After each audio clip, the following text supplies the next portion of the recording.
So now ब्रैडकॉम group, अब देखिए यहाँ पर एक नोटिफिकेशन आया है थोड़ी देर पहले, और यहाँ पर उस नोटिफिकेशन का यहाँ पर आपको पता चलना चाहिए कि यहाँ पर कंप्लायंस ऑफिसर जो है, जिसके बारे में बताया गया था 3 अप्रैल की बोर्ड मीटिंग में भी, वो यहाँ पर फाइनली अपॉइंट हो चुके हैं। और उनके प्रोफाइल के बारे में बात करेंगे। साथ ही साथ ये मेन रीज़न नहीं है बात करने का, मेन रीज़न है कि आनंद राठी के एक यहाँ पर एनालिस्ट है, उन्होंने बीसीजी के एक बेस के बारे में बात करी है। बहुत सारे एनालिस्ट यहाँ पर जो है बात करने पर आए हैं और ब्रैडकॉम ग्रुप के ऊपर बात करी और अपना बेस बताया है। टारगेट हालांकि किसी ने नहीं बताया, लेकिन बेस कहाँ पर बन रहा है ये बता दिया है। तो 4 जनवरी 2023 को भी ये नोटिफिकेशन आया था, इसके ऊपर बात बढ़ी थी, लेकिन उसके बाद पता नहीं क्या कुछ प्रॉब्लम हो गई थी या फिर जो भी है, लेकिन फाइनली अपॉइंट कर दिए गए हैं। नाम है राजेश वनकाड्रा, और सीएफओ की पोजीशन पर नारायणा राजू यहाँ पर जो है वर्क कर रहे थे इंटरिम पर। सो अभी देखिए यहाँ पर जो है ना इनकी प्रोफाइल दी गई है और बता रहे हैं यहाँ पर ये रहा ब्रीफ प्रोफाइल, और इसमें बता रहे हैं कि ये लीडर रहे हैं और एक टीम प्लेयर रहे हैं। 7 साल का एक्सपीरियंस है।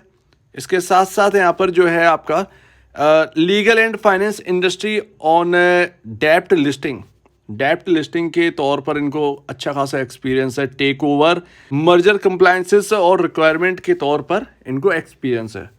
तो अच्छा खासा बताया जा रहा है। और यहाँ पर MCom international business and finance, तो यहाँ पर बहुत सही है, ठीक है। आप यहाँ पर फाइनली यहाँ पर जो है अपॉइंट कर दिए गए हैं। तो बहुत बड़ा नोटिफिकेशन नहीं था, ये तो होना ही था, लेकिन इसके साथ साथ जो एक कंफर्मेशन जो है वो यहाँ पर मिल चुकी है।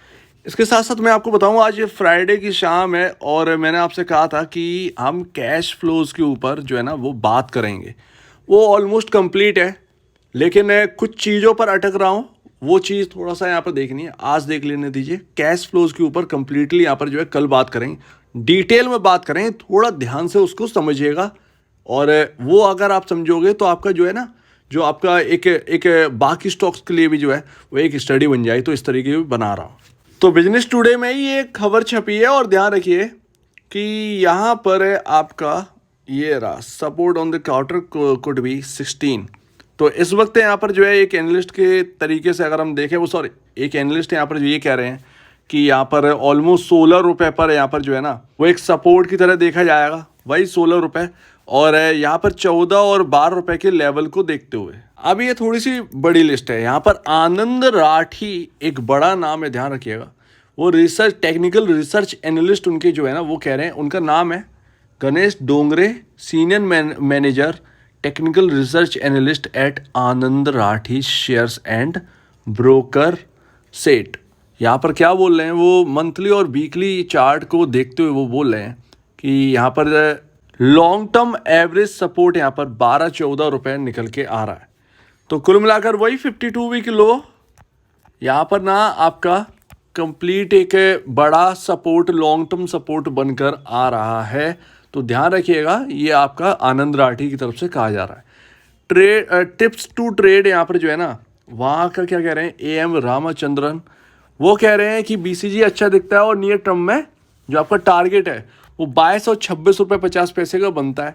सपोर्ट यहाँ पर 16 रुपये पर है सपोर्ट। ये भी आपका सपोर्ट जो है ना, ये 2 लोग कह चुके हैं कि 16 रुपये पर सपोर्ट है। 19 रुपये 50 पैसे पर एक रेजिस्टेंस है, और हमारे हिसाब से 21 रुपये पर है, ठीक है। तो ध्यान रखिएगा। इसके साथ साथ यहाँ पर बताया गया है कि स्टॉक जो है ना वो अपने 20 day 100 day 20 day moving averages के नीचे है, लेकिन 5 मूविंग एवरेजेस से ऊपर है। तो ध्यान रखिएगा इस बात को। और यहाँ पर बता रहे हैं कि यहाँ पर एक मिस्टेक यहाँ पर ये हो जाती है, दिक्कत है, ये प्रॉब्लम, ये बहुत बड़ी प्रॉब्लम है कि स्टैंड अलोन बेसिस पर जब कोई देखता है तो डर ही जाएगा, क्योंकि स्टैंड अलोन बेसिस पर आपका पी रेशियो बहुत हाई है, क्योंकि स्टैंड अलोन कुछ है ही नहीं अभी, राइट। तो स्टैंड अलोन कुछ नहीं है तो पी रेशियो बहुत हाई दिखता है, जिसकी वजह से थोड़ा सा खिंचाव जो है ना वो पीछे है, ऐसा लगता है कि स्टॉक बहुत महंगा है। बट एक्चुअल में अगर आप कंसोलिडेशन के लेवल पर देखोगे तो बहुत बहुत लो कॉस्ट आपके सामने एक स्टॉक मिलता है आईटी का। सो ठीक है, कोई बात नहीं है, बट यहाँ पर जो है ना आपका ठीक ठाक बनता है। और अभी देखिए चार्ट पर, देखिए यहाँ पर आपको बताया यार 12 रुपये पर ये सपोर्ट लेवल जो है ना वो रहने वाले हैं, राइट। यहाँ पर आपका सपोर्टिंग है, इसके साथ साथ ये आपका पहला रेजिस्टेंस है जो कि यहाँ पर पड़ने वाला है। दूसरा आपका पड़ेगा इस जगह पर, बिकॉज यहाँ पर ना सबसे बड़ी सेलिंग आई थी, उसके बाद गिरावट आई थी। ये आपकी जगह खाली रहेगी, यानी कि 26 रुपये, एक्चुअल में 27 रुपये प्लस का यहाँ पर जो है ना रेजिस्टेंस लेवल है, लेकिन हम मान के चलेंगे यहाँ पर, जो कि यहाँ पर जो है क्लोजिंग बेसिस पर हुआ, तो अभी 26 रुपये मान के चलिए, 26 रुपये ऊपर में। अगर ये 21 रुपये पार करता है तो 21 रुपये 10 पैसे, 21 रुपये 20 पैसे, जो पिछली बार फिसल गया था, ठीक है। लेकिन अभी भी चिंता जो है ना वो सबसे बड़ी, मतलब आप ये नहीं कह सकते कि एक एक्सपेक्टेशन जो है ना वो तेजी की है, बिल्कुल तेजी की है, और रिकवरी जल्द से जल्द हो जाए, इससे अच्छी बात और कुछ नहीं होगी कि इस स्टॉक के अंदर रिकवरी आ जाए। उम्मीद है कि Q4 रिजल्ट बीसीजी के नहीं बल्कि आईटी सेक्टर के अच्छे आ जाएं, ताकि बीसीजी पर कोई दबाव ना मिले एक्सटर्नल, तो ये एक अच्छी बात रहेगी। लेकिन जो गैप छूट रखे हैं ये बड़े तंग करने वाले हैं, और ये मजाक की बात नहीं है, और गैप फिल होते हुए देखा है भाई, इसीलिए कह रहे हैं। तो वो जो गैप है ना, एक मूव जो है ना, ये सबसे बड़ी बात है कि यहाँ पर जो ना ये जो रेजिस्टेंस पड़ेगा, यहीं पर सब कुछ पता हो जाने वाली है। ना तो गैप ना कुछ, गैप छोड़ दो, हटाओ, लेकिन अगर ये रेजिस्टेंस लेवल पार कर लिया तो बहुत बड़ी बात होगी बीसीजी के लिए। लेकिन अगर ये रेजिस्टेंस लेवल से फिसल गया तो कहीं ना कहीं वो गैप फिलिंग की जो हम लोग बात कर रहे हैं, वो गैप फिल होता वो कहीं ना कहीं नजर आएंगे। ऐसे में डरना नहीं है। वो जो आप क्या चाहते हैं कि पीछे कुछ मिस्टेक छोड़ दे, और वो मिस्टेक के फिर वापस मुड़ के देखा ऊपर हायर लेवल से कि भाई मिस्टेक हो गई, नीचे तो वो गैप छूट गए, फिर उसके लिए वापस आएगा क्या?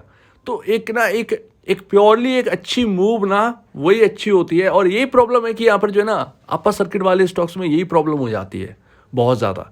वो गैप छूटते चले जाते हैं, फिर लगता है कि अरे ये गिर रहा है, वो गिर नहीं रहा, वो एक्चुअल में जो गैप छूटे है ना वो गैप की ओर भागता है। सो कोई बात नहीं, देखा जाएगा, कोई दिक्कत की बात नहीं है। माहौल चेंज हो रहा है, थोड़े से एनालिस्ट भी बोल रहे हैं, सब कुछ सही बोल रहे हैं, और यहाँ पर जो है ना जो लेवल बता रहे हैं वो भी एक अच्छी बात है, बहुत सही है।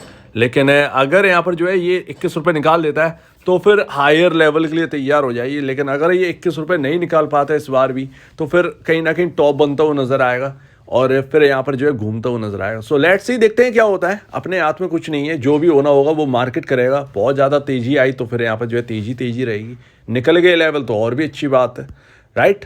तो वही है। और वैसे भी गैप थ्योरी वैसे भी थोड़ी सी कॉन्ट्रोवर्शियल है, तो फिर वो फिर कॉन्ट्रोवर्सी में ही चली जाएगी, तो उसको फिर डब्बे में जो कचरे का डब्बा है ना उसमें फेंक देंगे उसको, राइट।